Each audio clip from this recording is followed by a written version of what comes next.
Let's be frank with ourselves. Life is getting more hectic and demanding all the time, and we aren't getting any younger. It seems that there's only one way to cope: multitasking. A stupidly high amount of individuals all over the internet, known as gurus, life hackers, and clowns, are trying to convince you of that very fact. The idea behind it is that it increases the productivity and efficiency of the individual. Even though thousands of unofficial and unqualified people support the idea, similar to flat earthers or moon truthers, it's still just a theory, with no major study behind it. Ironically, the whole concept can be compared to juggling balls, because juggling one ball or one task is relatively easy and simple for your brain to focus on. Two balls split your brain's focus, making one have more mistakes. And three or more balls is a mess, and it's going to be chaotic no matter how good one is initially. To truly debunk this false theory of multitasking, let's start off with one ball and talk about what is multitasking and how does it affect our brain. Secondly, as we add our second ball, let's discuss how multitasking impacts our daily lives. And lastly, as it becomes chaotic and as we add our third ball, let's see how multitasking has had a global impact. Now then, as we throw our very first ball up in the air, let's ask the question: what is multitasking? According to journalist Kristen Rosen, the term was first used in the 1950s to describe computer performance. The human brain, however, is not a computer, and the definition changed along with it over time. Today, multitasking can be defined as the ability to do multiple things simultaneously, and it's typically used to describe human beings. Moreover, unlike computers, human attention is a very limited resource. The American Psychological Association, or APA for short, model visual attention like being like a flashlight. It can only be shown in one direction at any given moment. Our primary focus, or what we're paying most attention to, is like the lightly bright center of that flashlight. It can also be visualized like a camera lens. We can choose to narrow in our focus and concentrate on details, narrow out to be aware of multiple things simultaneously. But similar to a camera lens, it is physically impossible for us to zoom in and out at the exact same time. Even though in this context, multitasking should be impossible, but for some strange reason, our brain still encourages the action.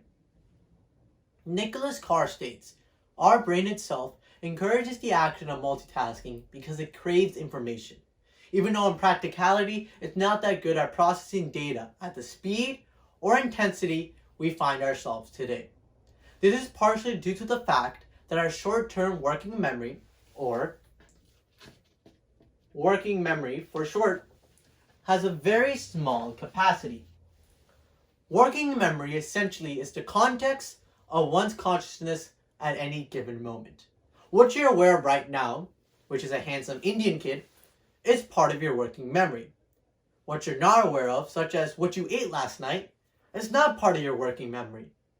The whole concept of working memory and its limitations can be easily described in the 1960s book, The Magical Number 7. In the book, the author states that the working memory is constricted by 7 factors.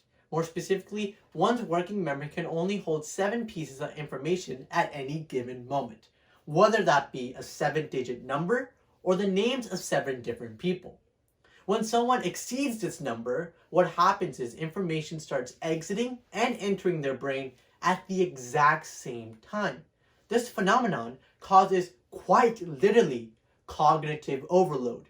In this situation, one can't focus on anything because their brain is too occupied in processing all the extra data. Now that we know what is multitasking and how it impacts our brain, let's add our second ball and talk about how multitasking impacts our daily life.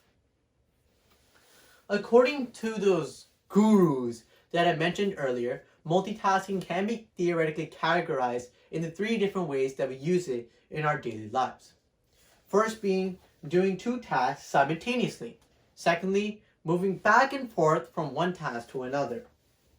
And lastly, it's to do a number of tasks in rapid succession. Now, most people, including you and me, multitask in one of these forms every single day. And it's primarily because our brain tricks us into doing these actions, even though it's physically impossible. Professor McFawn-Apkin states, our brain itself encourages the action of multitasking because it obviously creates information, but also because we want to be more productive, and our daily anxiety and FOMO. Wait, what's FOMO? FOMO is the fear of missing out. We fear missing out in tweets, Instagram notifications, text messages, and emails. FOMO is also the reason why most people check their Instagram feed while they're on the toilet, or watch cute cat videos while they're in their college lectures. Because of FOMO, we are constantly connected through digital distractions that we receive on our smartphones, smartwatches, and laptops. Now, this constant connection isn't inherently a bad thing per se, but we fail to look at the consequences. One prime example would be attention span. Even though multitasking has been on the rise, attention span sadly has not. Professor Elizabeth Mosgrove says that the attention span of millennials in the last few years has dropped to 8 seconds, while the attention span of Gen Z, my generation, has dropped to a measly 2.8 seconds. On top of this, she continues to state that this direct decrease in attention span is directly correlated with the increase of multitasking that people do, whether through technology or other means.